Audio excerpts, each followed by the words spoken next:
Hi, my name is Prismanathan Venugopal. Today I would like to catch up with you on a contemporary book by Simon Sinek. The main message of Leaders Eat Last is simple: the buck stops at the leader's desk. In other words, those of us that lead may not always understand the impact that our leadership roles actually have on those we lead.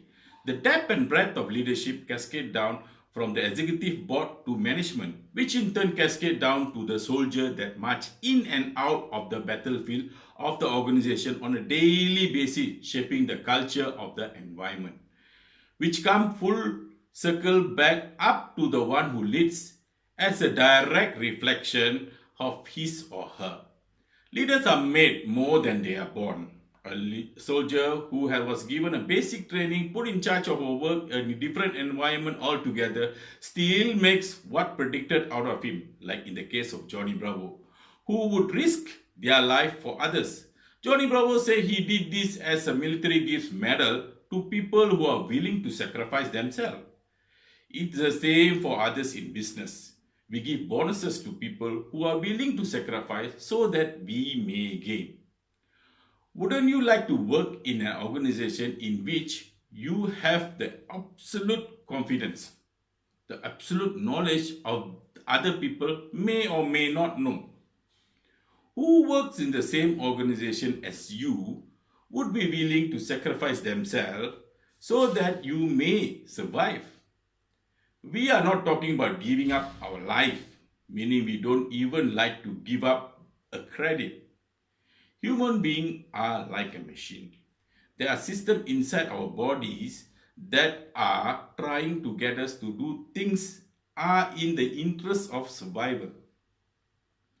Just like in an industry or a business or a company, if you want people to do something, you offer them some sort of positive or negative incentive to condition the behavior.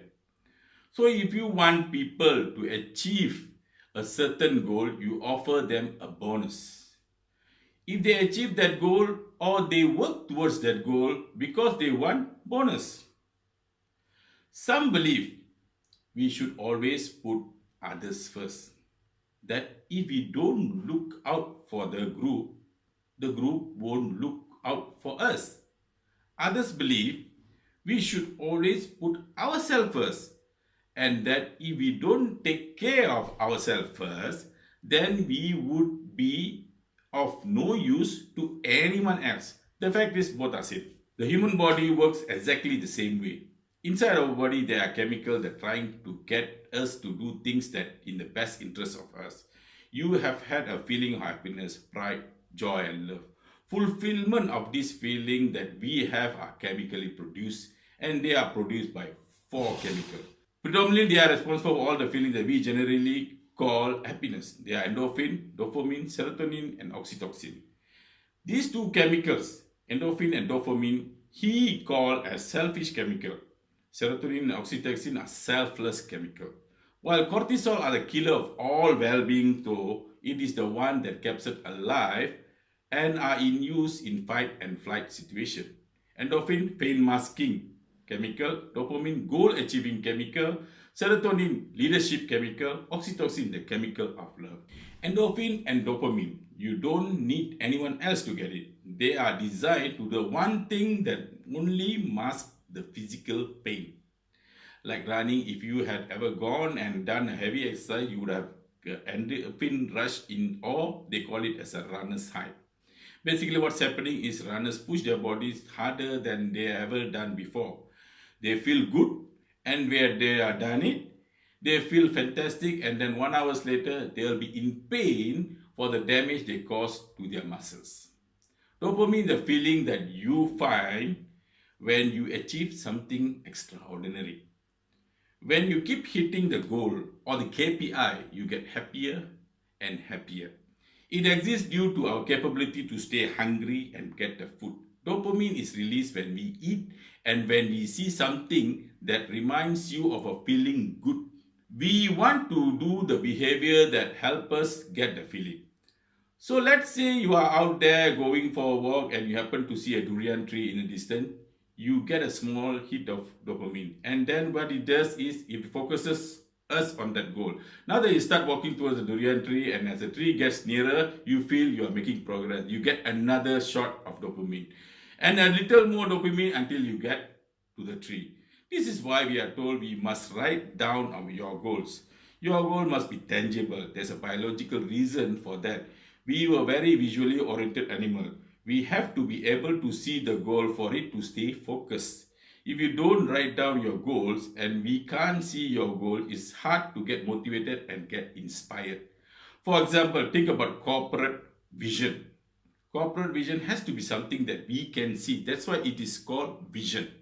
Dopamine comes with a warning. Dopamine is highly addictive. Here is some of the things that release dopamine: alcohol, nicotine, gambling, and your cell phone. Yes, your cell phone. It is the one that crave after we waking up, and is the one we rings while driving. We are very much urged to stop the car to answer it. We can also get addicted to performance in our company when all they do is give us a hit and numbers continuously and a bonus. All they are doing is feeding us with dopamine and we can't help ourselves. All we do is we want more. To achieve your goal, you will get dopamine. You will get endorphin, but you won't have the same feeling of trust and love. What makes our society great is where people like Johnny Bravo comes from. It's because these two chemical leaders really fulfill their great responsibility. Outside in the world, there's a danger at all times for various reasons. In caveman time, danger may be a tiger, it may be a weather, it may be lack of resources, it may be a number of things that are trying to kill you.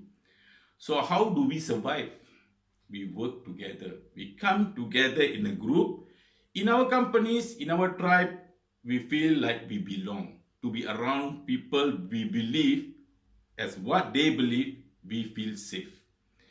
When we are surrounded by people who have our best interest in mind, we feel safe. We will organize ourselves and cooperate to face the danger externally. Don't forget the outside danger are constant in modern world. The outside danger may be your competitor that's trying to put you out of business or at least steal your business. It might be flows of the economy or even terrorism. Anything that can put you out of business, take away your job or take away your livelihood, nothing personal. It's all constant. Inside the organization, the danger we face are not constant. They are variable and they are the decision of the leadership and to how safe they make us feel. This is the job of the leaders. And Esau puzzles about four oxen that stands tail to tail, and whenever lion tried to eat them, no matter what the angle for which the lion attacked, he always be met with a horn. However, due to infighting and disagreement, they separate and they go graze in different part of the field. One by one, the lion picks them and kills them. When we stand together, we can easily face the danger outside. When we break up inside the company, if our leaders don't allow us a space to feel safe, our own companies do not feel like we belong. Then we have to exert our own energy to protect ourselves from each other and, by the way, expose ourselves to greater danger from the outside. If you have to worry about politics, if you have to worry about someone stealing your credit, if you have to worry about your boss not having your back, think about energy you invest. Not in your business, not in your product you are trying to develop, not in your work, not in how great you are producing, not in creativity, but in keeping yourself safe.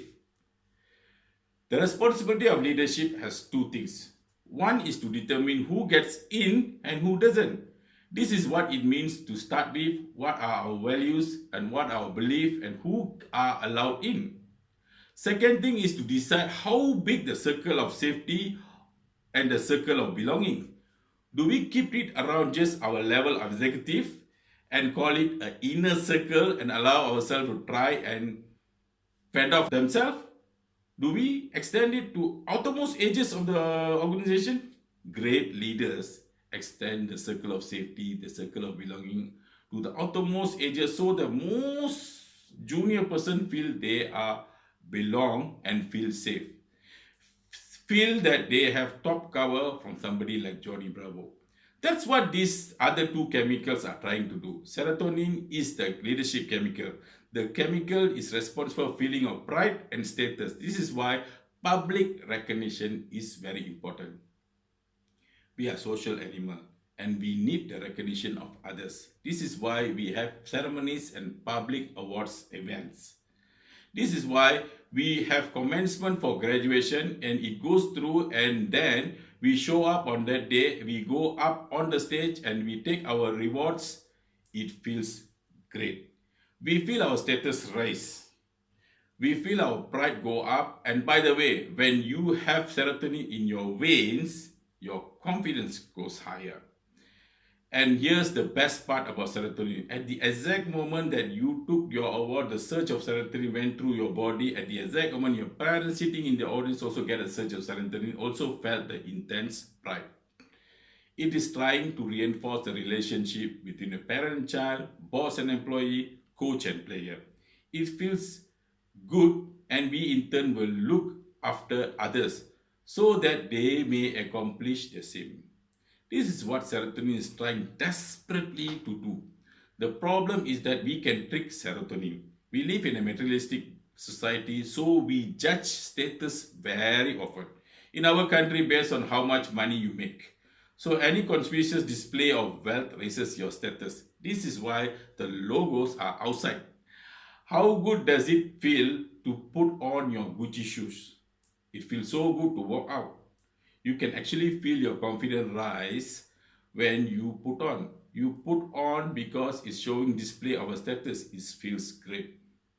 The problem is there's no real relationship between reinforced because of it. It tricked the system. That's why we keep trying to accomplish things, accumulate more and more material goods, and yet we never feel successful because there was no relationship. We tricked it, we gain it. Serotonin is a leadership chemical. Remember, the value of group living means that if I trust you, you trust me, I can fall asleep at night and trust that you will alert me of danger. If I don't trust you, I can't go sleep.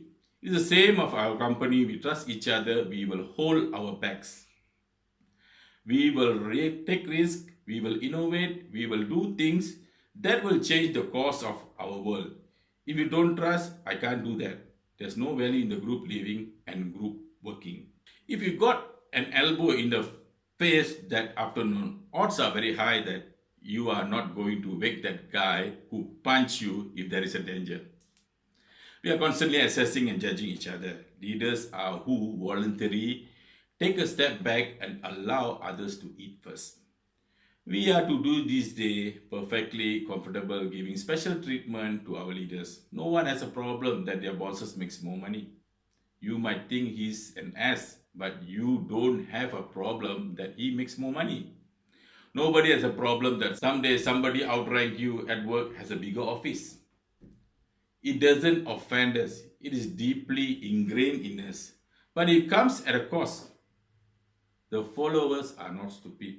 They are not giving all that stuff away for free. Leadership comes at a cost. You see, we expect that when a danger threatens us from outside, we expect the leader from a high serotonin to run towards the danger and protect us. This is what it means to be a leader. The cost of leadership is self-interest. If you're not willing to give up your perks when it matters, then you probably shouldn't get promoted. Might be an authority, but you are not a leader. Leadership comes at a cost. You don't get to do less job. When you get more senior, you're supposed to do more job and more job to put yourself at risk to look after others. The whole purpose of maintaining the circle of safety is so that we can invest our time and energy to guard against the danger outside. It's the same reason why we lock the doors at night. Empathy is a crucial commodity these days, and we need leaders in our corporation and companies, in our business and organization to truly lead. Because when people knew that their leaders are providing protection from above, they can work hard on the ground without being concerned about the dangers of outside. Now, empathy is the ability to recognize or share the feeling of another. Good leadership is like exercise. We do not see any improvement to our bodies with day to day comparison. In fact, we only compare the way our bodies look at the given day to how they look from the previous day. We would think our effort all are wasted. It's only when we compare pictures of ourselves over a period of weeks or months that we can see a stark contrast. The impact of leadership is best judged over time. Oxytocin is the best chemical of all. Oxytocin is a feeling of love, trust, and friendship. It's all the warmth. It's the reason we like to spend time with our friends even if we don't do anything. We just sit and watch football or just drink. We love their company. Nearly every single person in this room today choose the person they are sitting next to. You are not sitting next to a stranger. You came with or kind of know them a little, a bit. Why? Because it makes you safer. Oxytocin is intense feeling of safety and someone got your back there multiple ways. You can get oxytocin. One way is physical contact like hugging. Feels wonderful. When a woman gives birth to a children, there is a huge surge of oxytocin in the body. This is what responsible for mother and child bond. It's all about oxytocin in the system. The difference of a wealthy person or politician giving away 1000 ringgit to charity or painting the school himself is huge. He can always pay a few people thousands of ringgit to paint, but he himself goes to paint, spending his time means more. A leader comes and sit down next to you and say, how can I help you? Is a leader rather than an email asking to show up or a note show up to his office for any consultation, if any. The worker that respond at the sitting chair feel great and you feel the rush of oxytocin in you. The personal touch of getting the relationship with them is a win-win solution. Remember the Japanese MD who picks up rubbish at the workplace and throws in the bin? If the other workers did the same, we feel oxytocin. The more you do, the more you want to do. It's get better. Then lots of oxytocin in our body prevents other addiction. It makes very difficult to get addicted to something when we have a lot of oxytocin in our body. Actually, it boosts immune system and it makes you healthier. That's why happy people live longer. Oxytocin is good for us as it increases our ability to solve problems. It increases our creativity. It takes time to build up. You have to do little acts of generosity and make little sacrifices. Do little things for people, not big risk, just a small risk. Whatever high up in bureaucracy as the CEO, as a leader, or whatever your job is, you have one responsibility, which is to make sure the people you know and have a physical contact with, their names. Our confidence felt like look after and encourage them to do the same for those who work beneath us. Another chemical is cortisol. Cortisol is feeling of stress and a feeling of anxiety. We share this chemical with all the social animals. What cortisol does is designed to keep us alive. It is the first stage of fight or flight. It makes us paranoid. It also makes us sense of hyper attuned to look for danger. It injects glucose in our muscle to make us stiff and ready to go in case we need to fight or flight.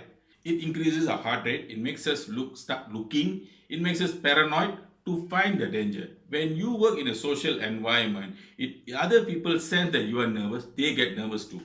It really freaked out, and so that they got all the freaked out, and now that they start looking for danger in a good system. Any of them who didn't even hear the initial rush reacts as he want to live another day. A good system when we go to work and suddenly somebody says there are going to be a layoff, all of us get paranoid.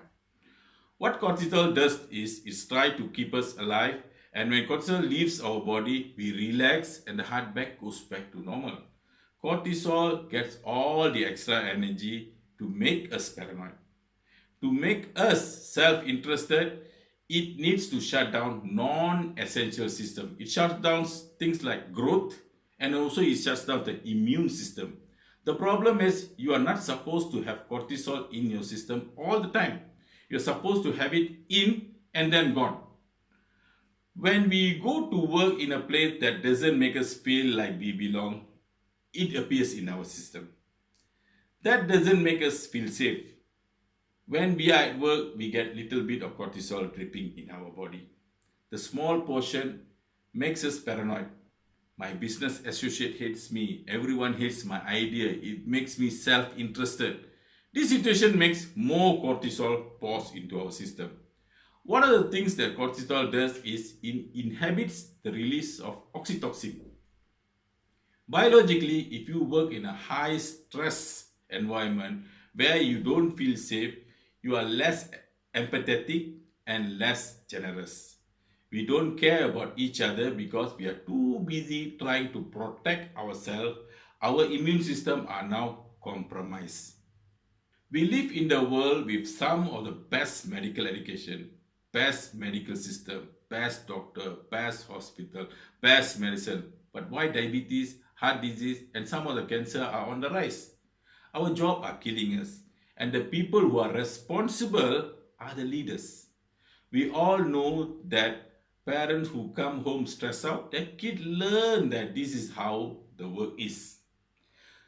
That work is something that makes you short-tempered and unhappy, and so expect it as they grow up. Worse, we know parents who came home upset and angry. It has such a negative impact on their children that there are some studies show they actually end up as bullies. This is due to their unhappy parents who hate the job and have excessive amount of stress. Our companies are literally killing us. What are we going to do about it? Leadership is not a rank. Leadership is not a position. Leadership is a decision. Leadership is a choice. It has nothing to do with your position in the organization. If you decide to look after the person to your left and to your right, you have become a leader. It's your willingness to sacrifice yourself, not your life, maybe your credit, maybe your little tie up, maybe your little energy, maybe getting up from your desk and talking to somebody about 30 minutes rather than sending a 3 minutes email. It's your willingness to sacrifice for someone so that they feel safe. That makes you a leader. And then I realized why it's so important for leaders at every level to read this book. Leaders Eat Last is more than just a catchy title filled with inspiring stories. It's a testament to the few true leaders in the business world today. A blueprint filled example after example of how this principle of conscious, caring leadership can be cultivated and applied in the modern businesses of today. To Simon Sinek, thank you. Thank you for watching this video. Please subscribe to my channel. There are many videos like this as you scroll down in my channel playlist. Thank you.